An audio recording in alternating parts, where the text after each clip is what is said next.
자, 이번에는 계속해서 교육개혁, 창의혁신의 시대, 대학의 역할은 이라는 주제로 특별한 대담 코너를 준비를 해봤습니다. 이 첫 번째 대담은 대한민국 과학기술과 또 산업혁신에 대해서 깊은 통찰력을 갖고 계신 분이시죠. 이광형 카이스트 총장님을 모시고 미래형 인재 양성에 대한 이야기를 들어보겠습니다. 오늘 대담은 한국일보 이영태 논설위원님께서 함께해 주실 텐데요. 두 분을 큰 박수로 무대로 모시겠습니다. 어서 오십시오.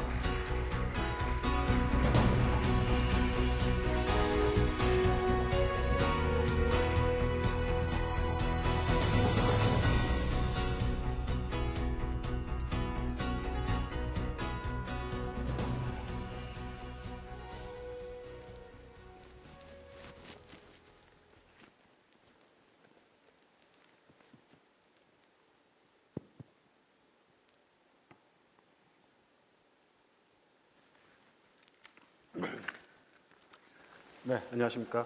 대담 진행을 맡은 한국일보 논설위원 이영태입니다. 오늘 한국 포럼 첫 번째 세션이 이제 윤석열 정부 3대 개혁 중에 이제 교육 개혁인데요. 미래 인재 양성을 위해서 우리 교육이 어떻게 바뀌어야 되는지, 대학이 또 어떻게 바뀌어야 되는지 이 주제를 놓고 카이스트 이광영 총장님 모시고 말씀 나눠보도록 하겠습니다. 안녕하십니까, 총장님. 네, 반갑습니다. 네. 작년에 이어서 올해도 지금 한국 포럼 찾아주셨는데요. 감사 말씀 드립니다. 이광영 총장님에 대해서는 많은 부연이 필요 없을 것 같습니다. 31살의 나이시죠. 카이스트 전산학과 교수에 부임을 하셔서 근 40년 가까이 카이스트에 몸담으시면서 많은 벤처 1세대 그리고 반도체 핵심 인력들 양성을 하셨습니다. 가장 최전선에서 대한민국 미래 인재 양성에 앞장서 오셨다. 이렇게 평가할 수 있을 것 같은데요. 동의하시죠, 총장님? 너무 과분한 말씀인 것 같습니다. 네, 이게 이제 오늘 대담의 주제이기도 합니다. 본론으로 바로 들어가겠습니다. 앞에서들 이제 많이 말씀을 해주셨는데 지금 4차 산업혁명 시대고요, 디지털 대전환 시대라고도 합니다. AI, 메타버스, 챗GPT, 우리 생활 이제 깊숙이 아주 빠른 속도로 지금 들어오고 있는데. 여기서 한번 뒤처지면 만회가 쉽지 않겠다. 이런 우려 당연히 할 수밖에 없습니다. 결국 이런 새로운 시대의 흐름을 주도하는 힘은 사람에게서 이제 나올 수밖에 없을 텐데 디지털 대전환에 맞게 인재 양성에도 대전환이 필요하다. 이런 생각인데요. 우선 이제 총장님께서 보시기에 이 미래 인재 양성이 지금 얼마나 중요한 일인지 이런 좀 총론적인 말씀부터 좀 들어보겠습니다. 네, 지금 전 세계적인 그 국제 관계를 보면은 기술 패권 경쟁 시대가 아니겠습니까? 이런 패권 경쟁 속에서는 어느 때보다도 기술의 중요성이 커지고 있고 또 이 국가 경쟁력을 가지려면 인력이 가장 중요하기 때문에 이 교육을 통한 우수 인재를 확보하고 양성해 나가는 게 국가 안보와도 직결된 아주 무엇보다 중요한 일이라고 생각해서 오늘 앞에 우리 교육부총리님 발표하신 내용들을 보면서 저는 이런 방향으로 좀 추진되면은 굉장한 그 희망을 가질 수 있겠다 이런 기대를 갖게 됐습니다. 네, 대한민국은 사실은 이제 자원이 없는 나라에서 인재가 이제 굉장히 중요한 자원일 수밖에 없는데 그렇다면 이제 인재라는 자원을 우리가 좀 적극 발굴해야 되지 않겠습니까? 근데 지금 우리가 잘 대응하고 있다, 우리 교육이 잘 대처하고 있다, 이렇게 평가를 하시나요? 그동안 우리나라의 성장은 교육에 의해서 이루어졌다고 봐야 되죠. 그런데 이제 그 성공의 이제 그 방정식이 이제 조금 변하고 있잖아요. 주변 환경이 변하고 있기 때문에 그래서 그동안 교육을 잘 해왔지만은 이제 그 세계 질서의 변화라든지 그 인공지능의 대두 이런 시대에 맞게 좀 우리가 바뀔 때가 됐다. 그런데 지금 교육부에서 추진하는 것들을 보면은 대체로 예를 들어서 유보 통합이라든지 또 디지털 교육의 혁신 그리고 대학 개혁 이런 방향을 저는 잘 잡았다고 생각합니다. 그래서 이 일을 앞으로 4, 5년 집중적으로 추진하다 보면은 우리도 새로운 시대에 맞는 교육 패러다임 속에서 우리 미래 인재를 기를 수 있게 되겠다 이런 생각을 합니다. 예, 긍정적인 평가이신 것 같고요.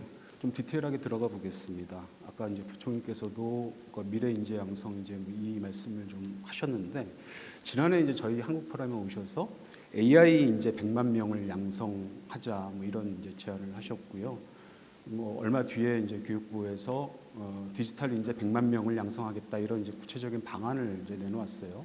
뭐 이제 총장님의 제언 같은 것들이 이제 적극적으로 이제 반영된 게 아닌가 뭐 이렇게 생각이 되는데 문제는 이제 이게 10만 명도 아니고 100만 명을 양성을 한다는 게 말처럼 그렇게 쉬운 일은 아닐 것 같습니다. 이게 뭐 구체적인 좀 이걸 하기 위한 구체적인 플랜 같은 게 좀 뒷받침되어야 될 게 있을까요? 네, 디지털 교육하면은요, 저는 두 가지가 있다고 봐요. 하나는 디지털 방식으로 우리 미래 인지를 기르는 게 하나가 있고요. 또 디지털 기술을 확보하기 위한 또 교육이 있어요. 그런데 두 가지를 다 놓치면 안 된다고 생각하고요. 우리 근데 자칫 우리가 디지털 방식을 통한 디지털 교과서를 통해서 가리키는 것만이 디지털 교육인 것처럼 생각하면 안 된다고 봅니다. 우리도 자체적인 기술로 또 개발해야 되고요. 저는 오히려 지금 그 교육부에서 추진하는 거는 이제 디지털 방식에 의한 교육은 뭐 이미 잘 준비하고 있다고 봐요. 디지털 교과서가 나오고 그러면은 뭐 혁신적으로 이제 교육의 효율이 올라갈 거라고 봅니다. 그런데 여기서 빠뜨리지 말게 이제 우리 이 미래 인재들이 디지털 시대를 주도할 수 있는 지식과 기술을 가져야 돼요. 그를 위해서는 지금부터 그 컴퓨터에 대해서 잘 알고 인공지능에 잘 알고 이해하고 또 프로그램 코딩도 잘하고 알고리즘도 잘 만들고 또 이거를 우리 실생활에 어떻게 응용할 수 있는가 이런 거를 또 잘해야 된다고 봅니다. 그런 인력이 저는 이제 100만 명이 있어야 된다고 보는 거예요. 저는 어렵지 않다고 봅니다. 우리 지금 청년 실업자들이 대개 30만 명 정도 있는데 이 인구에게 디지털 교육을 해서 그러니까 쉽게 말하면 이제 컴퓨터 프로그램을 잘하는 기술을 가르치면은 취업이 잘 됩니다. 산업 현장에서 이 사람들을 원하고 있어요. 저는 이런 분들을 교육하면은 많이 효과가 있다고 보고 이런 분들을 교육하는데 또는 이제 군의 제도를 활용하는 게 좋겠다고 봐요. 우리나라 인구의 절반은 군대에 가지 않습니까? 군대 가서 여러 가지 이제 군복무 활동을 하지만은 요즘에는 주말 되면은 또 여가 시간이 많다고 그래요. 여가 시간에 컴퓨터 교육을 받으면은 공부를 하면은 제대할 때쯤 되면은 컴퓨터에 대해서 아주 그 자격증도 가질 수 있고 그 능력이 있다. 그러면 취업도 잘 되고 우리 국력도 그만큼 올라가는 거고 그래서 매년 20만 명이 군대에 가는데 그 중에 한 10만 명만 컴퓨터 교육을 할 수 있다면은 저는 10년 되면 100만 명은 만들어진다고 봐요. 그런데 과거에는 10만 명을 어떻게 가르칠까 이런 걱정을 했는데 이제는 인공지능 시대가 됐기 때문에 인공지능 프로그램을 이용해서 컴퓨터 교육을 할 수 있는 시대가 됐어요. 저희 카이스트가 이미 좀 시범적으로 그걸 시작을 하고 있습니다. 그러니까 사람이 일일이 가르치지 않고 컴퓨터가 인공지능이 컴퓨터 교육을 하는 그런 프로그램을 만들어서 저희는 이제 보급할 생각인데 이런 방식으로 하면은 대규모 교육이 가능하고 디지털 인재 100만 명 양성은 뭐 어려운 게 아니다 이렇게 생각합니다. 네. 그러니까 말씀은 디지털이 단순히 교육의 이제 도구로만 활용돼서는 안 되는 게 아니고 디지털이 이제 목표가 돼야 된다. 네. 디지털 인재의 목표가 돼야 된다. 그러기 위해서는 디지털 교육 프로그램이나 뭐 이런 부분들이 많이 잘 개발돼야 된다. 이제 뭐 이런 말씀으로 좀 이해를 하면 될 것 같습니다. 네, 근데 어떤 인재를 육성하느냐, 뭐 이거는 이제 어떤 산업이 대한민국을 먹여 살릴 것이냐 이 문제하고도 뭐 맞물려 있을 것 같습니다. 지금까지 대한민국을 먹여 살려온 대표 산업이 이제 반도체잖아요. 앞으로도 이런 기조, 뭐 이런 흐름이 좀 이어질 거라고 보시나요? 어떻게 좀 보시나요? 네, 그럴 거라고 봅니다. 이 디지털 시대, 인공지능 시대가 되면서 계속 또 반도체는 많이 필요하게 되고요. 다행히 또 우리나라는 또 이 전 세계에서 반도체 주요 생산국으로 지금 자리매김하고 있기 때문에 이 위치를 놓치면 안 될 거라고 봐요. 그래서 저는 최소한도 한 10년 이상은 이 반도체를 중심으로 국가 간의 이제 패권 경쟁이 이루어지고 있기 때문에 우리 좋은 위치를 잘 활용해서 계속 나가야 되는데 그러기 위해서는 결국 인재라고 생각합니다. 그래서 반도체 인력을 지금 열심히 하고 있지만은 좀 더 집중적으로 지원을 해서 인력을 양성하고 또 그 기업들의 투자를 장려하는 그런 식으로 우리 정책 이미 하고 있는 겁니다. 계속 잘하는 게 좋겠다고 생각합니다. 반도체가 앞으로도 핵심 상당 기간 핵심 네. 산업일 거다. 그러니까 반도체 인력 양성은 여전히 굉장히 우리한테 중요한 과제다. 이제 이런 말씀이신데 지금 근데 문제는 국내적으로도 그렇고요. 전 세계적으로 반도체 인력 부족으로 굉장히 좀 어려움을 지금 많이 겪고 있습니다. 지금 반도체 전쟁이 전 세계적으로 지금 펼쳐지고 있는데 인력을 누가 더 잘 확보하느냐에 따라서 그 경쟁의 승패가 지금 갈릴 수도 있다. 뭐 이런 네. 예측이 지금 가능할 텐데 이건 단기간에 지금 빨리 뭐 반도체 인력을 좀 육성할 수 있을 만한 그런 묘책 뭐 이런 것들이 있을까요? 네, 그 반도체 산업에는 여러 단계의 연구 인력이 필요합니다. 인력이 필요합니다. 제 상위에서 아주 최첨단 기술을 연구하는 연구 인력도 필요하고, 또 단순 설계하는 인력도 필요하고, 공정에서 단순 작업하는 인력도 필요하거든요. 그래서 아주 그 최고급 최첨단 연구 인력을 양성하는 것은 상당한 시간이 많이 걸려요.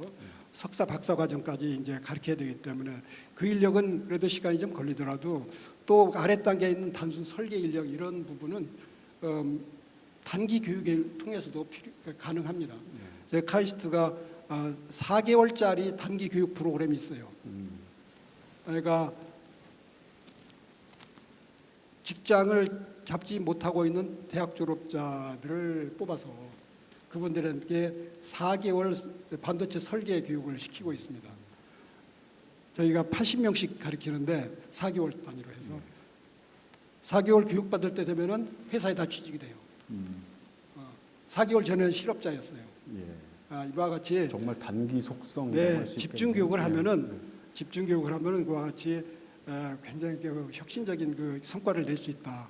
이걸 봐서도 우리가 여러 교육기관이 조금씩만 도와줘도 실업자 뭐 대책도 되고 우리 국가에서 필요한 산업 인력도 기를 수 있고 이런 좋은 점이 있다고 봅니다. 네, 뭐 카이스트가 그 역할을 뭐 앞으로도 좀 충실히 잘 해주실 거라고 믿습니다. 네, 저희 카이스트는 예. 일종의 이제 실험하는 대학입니다. 예. 그러니까 실험을 해보고 이게 잘 되면 다른 데 전파시키는 거죠. 일종의 그런 노력의 일환이었습니다. 예. 그렇다고 이제 저희가 언제까지나 이제 반도체 산업에만 이제 목을 메고 있을 수는 없고요. 뭐 지금 이제 반도체 쏠림 현상을 좀 해소해야 된다, 뭐 분산해야 된다, 뭐 이런 요구들이 지금 많이 있지 않습니까? 뭐 계란도 한 바구니에 담지 말라고 지금 했는데 그렇다면 지금 반도체 뒤를 이어서 한국의 미래 신산업이 될 만한 이런 산업이 지금 어떤 거라고 우리가 이제 육성을 해야 되는 이제 이런 상황인데 어떤 것이라고 보시나요? 네, 맞습니다. 그 현재의 문제도 잘 해결해야 되지만 또 미래 준비를 해야 되잖아요. 그러니까 미래 우리 나라가 나아갈 방향의 산업은 저는 바이오 의료 산업이라고 봅니다. 반도체 산업이 전 세계에서 지금 6천억 불 정도의 큰 시장이에요. 그런데 바이오 의료 산업은 이거보다 3배가 큽니다. 거의 2조 불, 2조 달러 정도 되는 큰 시장이에요. 이와 같이 엄청나게 큰 반도체보다 3배나 큰 시장에서 우리가 차지하는 것은 거의 2%가 안 돼요. 1%, 2% 사이 정도입니다. 그런 이런 현상이 우리 다 그 병원에 가보면은 거의 모든 기기가 다 외제를 사용하고 있고 약품도 외제를 쓰잖아요. 이게 아주 우리한테는 블루오션입니다. 저는 그래서 우리가 이제 미래를 위해서는 바이오 의료 분야의 인력을 양성하고 산업을 지원하면은 새로운 산업을 키워가지고 국부를 창출하고 일자리도 만들어내는 그런 그 좋은 효과를 가져올 수 있다고 봅니다. 예. 그 뭐 얼마 전에 이재용 삼성 회장이 반도체에서 그러니까 바이오를 제2의 반도체로 만들겠다 뭐 이렇게 얘기를 한 것도 아마 비슷한 차원이 아닐까 싶은데요. 지금 카이스트가 과학기술의학전문대학원 이거 설립을 준비 중이신데요.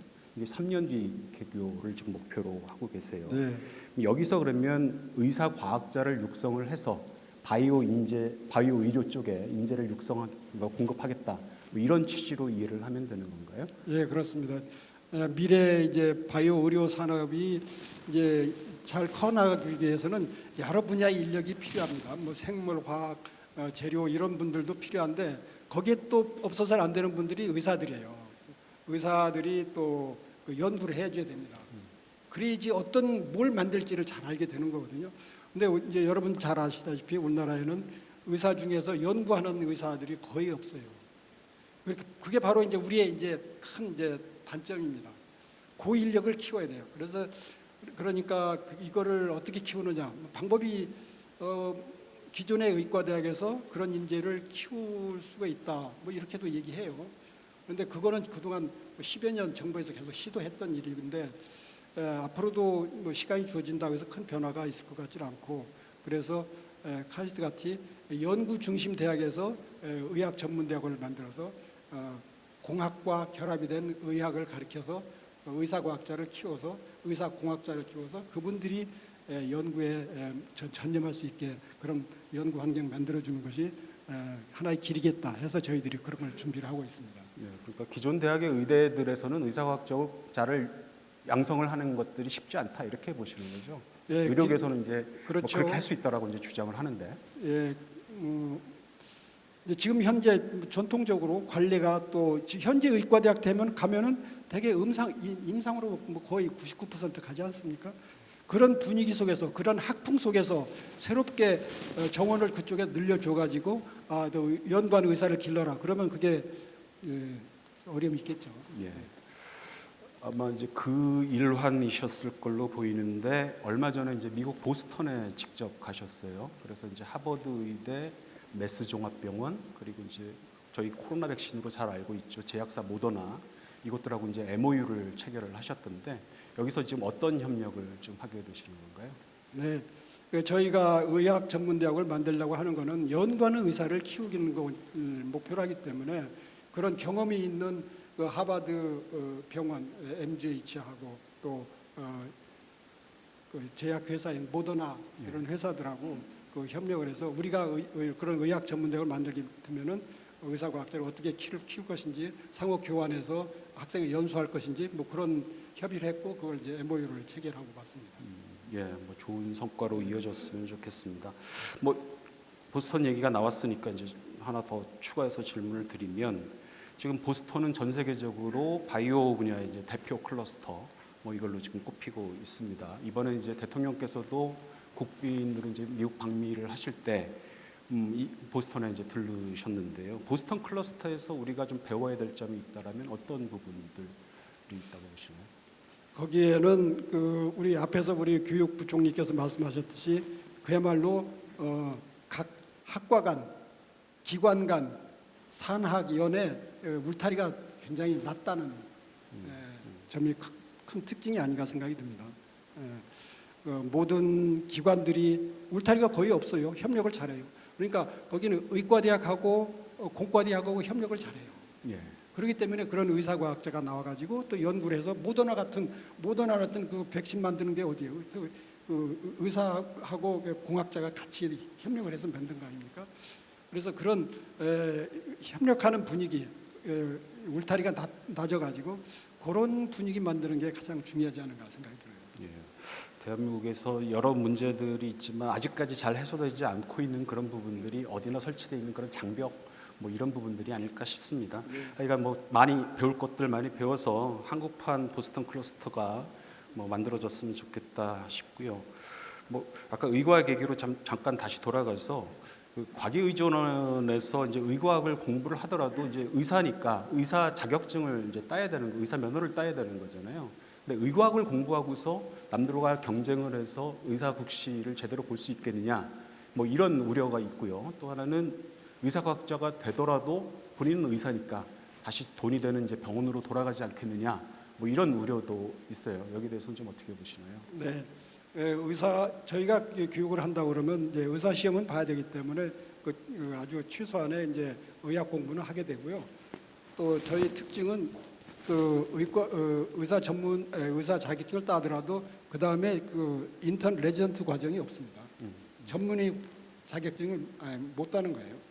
그래서 전문의 자격증이 없기 때문에 임상 시장에 가서 경쟁력이 없어요. 뭐 돌아가고 싶어도 뭐 돌아가고 경쟁력이 싶어도 없어서 못 돌아갈 거다. 뭐 일부는 갈지는 몰라도 그냥 일반인인 거죠. 전문의가 아니기 때문에. 그래서 경쟁력이 없으리라고 봅니다. 임상에 가서. 예. 예, 뭐 화제를 좀 바꿔보겠습니다. 뭐 챗 GPT 시대는 이제 질문이 경쟁력인 시대다. 뭐 이렇게 얘기를 하는데 얼마 전에 이제 교육부 세미나에서 총장님께서 전국 초중고등학교에 질문왕 제도를 만들자 뭐 이런 제안을 하셨어요. 그래서 뭐 이주호 부총리께서도 긍정적이다 이렇게 화답을 하셨던데 이 뭐 질문형 제도의 취지 좀 잠깐만 말씀을 좀 부탁드립니다. 네, 우리가 교육을 얘기하면은 미래 교육에서는 창의적인 인재를 기르어야 된다고 이렇게 얘기하잖아요. 근데 그럼 과연 그럼 교실에서 어떻게 하면 창의적 인재를 기르냐? 거기에서는 조금 좀 막연한 감이 있어요. 저는 그래서 창의 인재 교육 기르는 첫 번째 출발이 질문하는 사람을 키우는 거라고 생각을. 질문 습관을 키우는 거. 그 질문 습관을 길러주는 게 칭찬해 주는 거죠. 그래서 상을 주자. 질문을 잘하면 상을 주자. 그래서 저희 카이스트는 질문왕이라는 상이 있습니다. 질문을 잘하면 상을 줘요. 저는 성적을 좀 안 좋아하는 편이라 성적만 좋은 학생은 안 좋아해요. 그래서 성적 외에 잘하는 거. 그러니까 질문왕도 있고요. 저희 카이스트에는 왕이 많습니다. 질문왕이 있고 봉사왕이 있고요. 독서왕이 있고 헌혈왕이 있습니다. 그 여러 왕들을 많이 추대하면은 성적만 높이는 게 중요한 게 아니고 다른 것도 중요하다는 이제 가치관을 심어주고 분위기를 만들려고 저희가 이제 하고 노력하고 있는 거죠. 예. 뭐 카이스트니까 이제 가능한 일이 아닐까 뭐 이런 생각을 잠깐 해보는데 이게 왜냐하면 지금 주입식이나 암기식 교육 그리고 이제 대학 입시 뭐 이런 것들하고 다 맞물려 있어서 이런 것들이 이제 바뀌지 않으면 뭐 질문을 잘하자라고 아무리 얘기를 해도 이제 바뀌기가 쉽지 않을 것 같거든요. 근데 우선 총장부터 질문 잘하는 학생 상을 주면은 예. 교수님들도 그러고 학생들도 그러고 야 이게 질문 잘하는 게 좋은 건가 보다 이렇게 생각하지 않겠습니까? 네. 그래서 제가 교육부총리님께 전국의 학생들 초중 고등학교 졸업식에 교육부 장관 상으로 질문왕 상을 하나씩 주시면 좋겠습니다. 이런 제안을 드렸어요. 그렇게 되면 좀 바뀌지 않을까. 네, 알겠습니다. 대학 얘기를 좀 해보겠습니다. 대학들도 지금 4차 산업혁명 시대에 맞아서 이제 교육 혁신이 당연히 이제 필요한데요. 총장님께서는 이제 괴짜를 많이 강조를 하세요. 그러니까 이게 대학이 괴짜라는 게 이제 창의적인 혁신가 뭐 이걸 양성해야 된다 뭐 이런 취지로 이해를 하는데 뭐 그런 분위기를 좀 만들려면 어떤 것들을 좀 손을 보는 게 좀 좋을까요? 저는 조금 전에도 잠깐 언급드렸듯이 그 성적 일변도 요거는 좀 벗어나야 되지 않나 생각을 합니다. 그래서 성적이 너무 좋은 학생은 저는 그냥 공개적이서 그래요. 너무 성적만 추구하지 말아라. A+ 맞으려고 다 학교 다니지 말라고 얘기하고 성적 맞은 사람은 다른 게 너무 부족하다. 성적만 좋으면. 그래서 다른 것도 중요하다는 걸 가르치기 위해서 질문왕, 독서왕, 봉사왕, 헌혈왕 이걸 상을 많이 주고 있고요. 그런 영향인지 모르겠는데 저희 학교에 그 코로나 기간 되니까 헌혈차가 자주 들어옵니다. 어떤 게?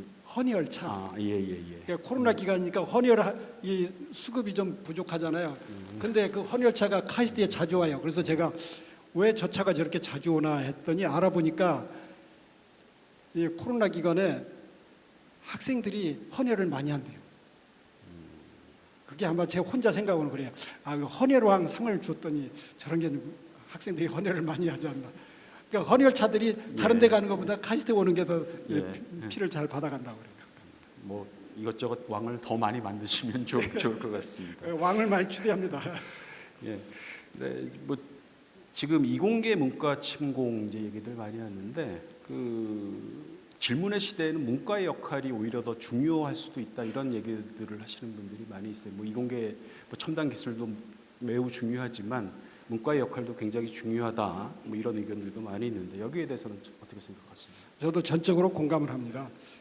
이제 인공지능 시대가 더 심화되면은 지식을 배울 때 지금처럼 선생님으로부터 배우든지 부모님으로부터 배우든지 친구로부터 배우는 것보다 이 컴퓨터 인공지능을 통해서 배우는 일이 많아지지 않겠습니까? 그렇게 되면은 우리 인간은 원래 사회적인 동물이라서 인간과 상호작용하면서 같이 성장하고 발달해 왔어요. 그런데 인간과 상호작용이 이제 굉장히 줄어드는 거죠. 평상시에 그러니까 인간과의 유대관계가 이제 약해지고 그렇게 살다가 어느 날 갑자기 인간이라는 원래 또 마음속에 공허하고 허무함 이런 게 몰려드는 때가 있잖아요. 그럴 때 되면 우리가 주위 사람들한테 의지해서 위로도 받고 공감을 갖게 되는데 그럴 대상이 없다. 평상시에 기계 컴퓨터하고만 살아서 이런 거를 다뤄줄 수 있는 우리가 그 교육을 해야 된다고 봅니다. 정서적으로 안정되고 이 인간의 삶에 대해서 생각하는 그런 그 교육을 지금부터 잘 해야지. 저는 지금 너무 우리 사회가 인문학에 대해서 소홀히 하고 있다고 생각이 들어요. 그 인문학 소홀히하고 역사에 대해서 소홀히하고 철학에 대해서 소홀히 하다 보면은 인간은 어디로 가야 될지, 나는 내가 외롭고 힘들 때 어디에 의지해야 될지 이걸 잃어버리는 거예요. 저는 이것이 심화되면은 저는 많은 사람이 정신적으로 불안하고 정신병에 노출될 가능성이 많다고 봅니다. 그래서 우리가 이 기술 개발을 열심히 해야 되지만은 인문학과 예술 그런 정서 교육에 대해서도 소홀히 하면 안 된다고 봅니다. 네, 굉장히 중요하신 말씀인 것 같은데, 그러니까 AI에 따른 뭐 허무, 공허함, 뭐 이런 것들을 해소하기 위해서 문과의 역할이 굉장히 중요하다, 뭐 이런 말씀인데, 어찌 보면 두렵기도 하고 굉장히 좀 절실한 뭐 그런 말씀이신 것 같습니다. 그 얼마 전에 정부가 이제 대학의 첨단 학과 정원을 1,800명 가량 이제 늘렸습니다. 그러니까 수도권 대학의 경우에 이렇게 정원을 늘린 게 20여 년 만에 이제 처음이라고 하는데, 굉장히 좀 의미 있는 변화라고 할 수 있겠죠. 그런데 이것도 수도권 대학들이 신청한 증원에는 한 14% 정도 수준밖에 안 되는 거여서 여전히 이거 갖고 되겠느냐 뭐 이런 얘기들이 나오고, 또 반대쪽에서는 그러니까 비수도권 대학 총장님들께서는 이게 수도권 쏠림 현상을 더 심화시킬 거다 뭐 이러면서 지금 반대 입장문을 좀 내셨어요. 그러니까 첨단 인재 육성이라는 가치, 그리고 지역 균형 발전이라는 이제 두 가지 중요한 가치가 지금 충돌을 하고 있는 건데, 총장님께서는 어떤 쪽에 좀 손을 좀 들어주고 싶으십니까? 우리나라가 지금 추구해야 될 두 가지가 있습니다. 먼저 국가 경쟁력을 유지하고 발전시켜 나가야 돼요. 또 동시에 또 우리 지방의 혁신을 통해 가지고 지역 소멸을 막고 지방을 또 활성화해야 되는 두 가지 가치관이 있어요. 두 가지를 동시에 두 마리 토끼를 잡아야 되는 상황이기 때문에 그 안배가 중요하다고 보고, 저는 구체적으로 이번 정원 배정 이런 데서 어느 정도 선이 그 균형이 있는 일인지는 제가 잘 정확하게 모르겠습니다. 그러나 어느 한쪽만 치우쳐서 안 되고 두 가지를 병행해야 된다 이렇게 생각을 합니다. 예. 알겠습니다. 뭐 개인적으로는 그 첨단 인재 육성에 대해서는 과감하게 좀 장벽을 좀 허물었으면 좋겠다는 생각이 들고, 그러니까 지역 균형 발전은 좀 다른 방안으로 좀 대안을 찾을 수 있는 묘책이 좀 있었으면 좋겠다 뭐 이런 생각인데, 뭐 그런 방안을 좀 찾아보면 어떨까 싶습니다. 이게 마지막 질문이 될 것 같은데요. 대학이 혁신을 하려면 이제 돈이 있어야 되잖아요. 근데 아시다시피 대학 등록금은 지금 18년째 동결이 되고 있습니다. 뭐 카이스트는 이제 총장님께서 열심히 이제 발로 뛰셔서 이제 기부금을 많이 모으셔서 돈 걱정이 없으실 수도 있는데, 그러니까 상당수 이제 대학들은 등록금에만 의존을 하고 있단 말이에요. 뭐 이런 상황에서 이제 투자 없이는 혁신이 불가능할 텐데, 이 문제를 좀 어떻게 풀었으면 좋을까요?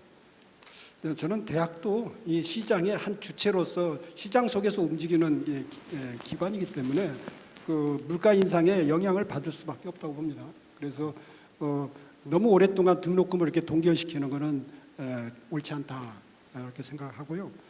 또 대학교가 또 너무 등록금에만 의지해서 운영하려고 생각해서 안 되고, 외부의 그 기부금이나 이런 거 적극적으로 또 좀 노력해야 되지 않을까 이런 생각이 듭니다. 네, 교육 당국과 대학들이 좀 잘 새겼으면 좋겠습니다.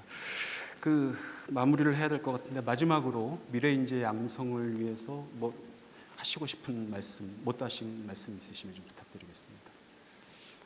우리가 지금 기르고 있는 학생들이 10살, 15살짜리 학생이 성인이 돼가지고 사회 활동할 때가 되면 20년 후입니다. 20년, 30년. 그러니까 그때가 되면 2050년이 되는 거예요. 예. 그래서 우리가 지금 아이들을 기를 때 지금 현재 세상 속에서 아이들을 생각하면서 길러서는 안 되고, 2040년, 2050년 세상 속에서 그 세상은 어떻게 변해 있을 거니까 거기에 맞게 우리가 기르자, 이런 생각으로 우리가 해야 되지 않나 생각이 듭니다. 예, 좀 길게 내다보고 준비를 해야 된다, 뭐 이 말씀인데요. 오늘 총장님의 말씀이 좀 밑거름이 돼서 미래형 인재의 양성에 큰 의미 있는 좀 변화가 있었으면 좋겠다, 뭐 이런 기대를 해봅니다. 오늘 긴 말씀 감사합니다. 감사합니다. 네, 오늘 의미 깊은 대담을 해주신 이광영 카이스트 총장님 그리고 수고해주신 이영태 한국일보 논설위원께 다시 한번 큰 박수를 부탁드립니다. 고맙습니다.